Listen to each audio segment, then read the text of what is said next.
তাও বডি লইয়া বড় বড় ছুরি লইয়া আমি বলতে পারি নাই এবারে আমগো বালুর মারাটা ফালাই দিয়া এই গাড়িটা নিয়ে গেছে গা।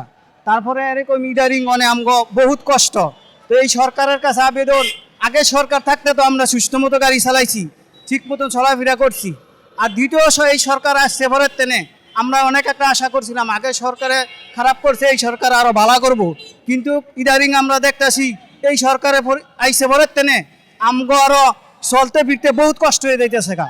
তো এইটাই সরকারের কাছে আকুল আবেদন, আমরা নিরীহ মানুষ কাম করি ভাত খাই, যেমন আমরা এই সুস্থ মতো এই রাস্তায় গাড়ি যে চালাইতে পারি এই ব্যবস্থাটা করে দাও। আইনশৃঙ্খলা বাহিনীতে আপনার কি কি ধরনের উদ্যোগ নিলে আপনি খুশি হবেন বা আপনার কি ধরনের অনুরোধ আছে? বর্তমানে ভাই আইন শৃঙ্খলা বাহিনীর বর্তমানে পরিস্থিতি আমরা দেখতেছি না, ওনারা কিছু করতেছেই না। দ্বিতীয় কথা আইন শৃঙ্খলা বাহিনীর আমরা টলও দেখতে পারতেছি না, কিছু করতে পারছি না। ওনার কাছে জিগাইলে